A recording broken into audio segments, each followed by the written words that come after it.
के बारे में ना, मेरा कोई दौरा नहीं है। हमारा एक नहायत ही सीनियर साथी जो सरपंच भी रहा है 3 बार,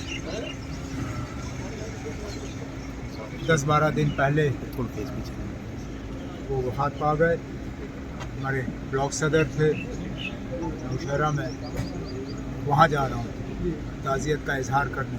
सिर्फ यही मकसद है आज इस प्रोग्राम का, और यहाँ आके अपने साथियों से मुलाकात करने का तो मौका हासिल हुआ ही है, तो हालात के बारे में थोड़ा सा जायज़ा लेने का मौका भी मिलेगा मुझे।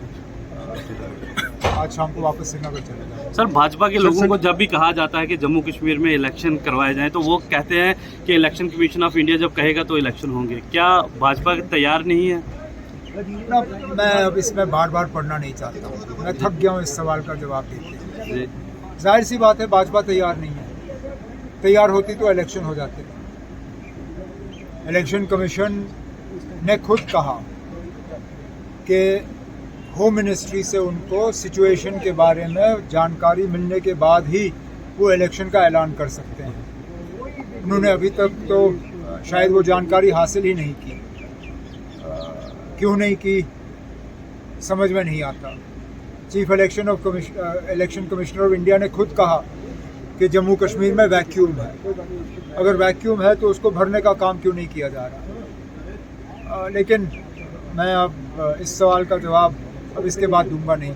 इलेक्शन होंगे तो होंगे, नहीं होंगे तो कोई नहीं। सर, 2024 को लेके फारूक साहब जिस तरह मरकज़ की कुछ बातों से मुलाकात हो रही है, क्या मान के सकते हैं मरकज़ की तरह जम्मू कश्मीर के अंदर भी अलायंस में नेशनल कॉन्फ्रेंस इलेक्शन लड़ेगी? अब आपको क्या है अलायंस? नहीं समझ में नहीं आता ना। अब इलेक्शन कहीं है नहीं, ब्यूगल कहीं बजा नहीं है, और हर बार यही सवाल उठता है अलायंस अलायंस अलायंस। इलेक्शन का ब्यूगल बजने दीजिए, उसके बाद बैठ के हम मशवरा करेंगे। किसी एक की राय या किसी एक का फैसला चलेगा नहीं। तमाम तंजीम के साथियों से मशवरा होगा, फिर देखा जाएगा कि सबसे फ़ायदेमंद बात क्या होगी। उसके बाद जो है हम किसी नतीजे पे आएंगे। लेकिन इलेक्शन का ब्यूगल अभी तो बजाने वाले के हाथ में भी नहीं आया है, और आप हमसे सुनना चाहते हो कि हम अलायंस करेंगे या नहीं करेंगे। अब ये कोई मकसद ही नहीं है इन सवालों का। सर, मुगल रोड पे मुसाफिरों को जो है काफ़ी परेशान किया जाता है। वहाँ पे उनकी चेकिंग, उनकी आइडेंटिफिकेशन वगैरह, और काफ़ी घंटों वहाँ पे इंतज़ार करना पड़ता है। क्या कहेंगे इस मौके पर सर? अब हालात ही कुछ ऐसे हैं। हालांकि हम इंतज़ामिया से उम्मीद करेंगे कि चेकिंग जल्द से जल्द हो, कि इसमें ज़्यादा टाइम ना लगे। लेकिन आपने खुद देखा पिछले दिनों इस इलाके के क्या हालात रहे, किस तरह यहाँ मिलिटेंसी बढ़ गई है।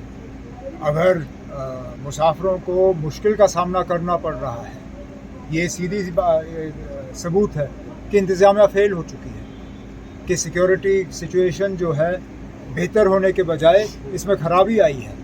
तभी तो जाके आज लोगों को मुश्किल का सामना करना पड़ रहा है, जो इससे पहले शायद नहीं करना पड़ रहा था। तो एडमिनिस्ट्रेशन को एक तो यहाँ के हालात जो हैं उन पे नज़रसानी डालनी होगी, और दूसरा उनकी कोशिश रहनी चाहिए कि लोगों को कम से कम तकलीफ हो। सर, अपनी बात खत्म करने दीजिए ना। बदकिस्मती से गवर्नर रूल में लोगों के और हुकूमत के दरमियान जो तालमेल है, उसमें एक अनबन सी हो जाती है, एक फासला आ जाता है। इसलिए हम कहते हैं कि directly elected government is always better than A nominated government. Nominated government में गवर्नमेंट को ये कोई उनको गम ही नहीं है कि लोगों को कोई परेशानी है या नहीं है। ये इस बात का नतीजा है। सर, भाजपा के कार्यकाल को 9 साल हो चुके हैं। भाजपा का दावा है कि जम्मू कश्मीर में उन्होंने डेवलपमेंट करवाई है। आप इसको किस नज़रिए से देखते हैं? क्या डेवलपमेंट हुई है? इलेक्शन हो जाए खुद पता चलेगा क्या डेवलपमेंट। तो 2024 के लिए इलेक्शन को लेकर जिस तरह मरकज़ के अंदर सभी सियासी जमातें एक प्लेटफॉर्म पे आ रही हैं, भाजपा के खिलाफ खड़ी हैं, क्या नेशनल कॉन्फ्रेंस भी उसका हिस्सा होगी? हमारा जम्मू कश्मीर के बाहर है क्या? हमने क्या कंट्रीब्यूट करना है ना इस रियासत के बाहर? कुल मिला के हमारी 5 सीटें हैं। हमारी 5 सीटों पे कौन सा तूफान होने वाला है दिल्ली में? हमने तो वैसे भी बीजेपी के खिलाफ लड़ना है। बाकी रियासतों में क्या होना है क्या नहीं होना है वो दूसरी बात है। मैं वैसे भी मतलब वो ठीक है, आगे जाके क्या मजबूरी बनती है वो दूसरी बात है, लेकिन मुझे कोई इन अलायंसों के से नेशनल कॉन्फ्रेंस को फ़ायदा या जम्मू कश्मीर को कोई फ़ायदा नज़र नहीं आया। और मैं बार बार इन लोगों को याद दिलाता हूँ कि जब इन्हें हमें ज़रूरत पड़ती है ये हमारे दरवाजे ज़रूर खटखटाते हैं।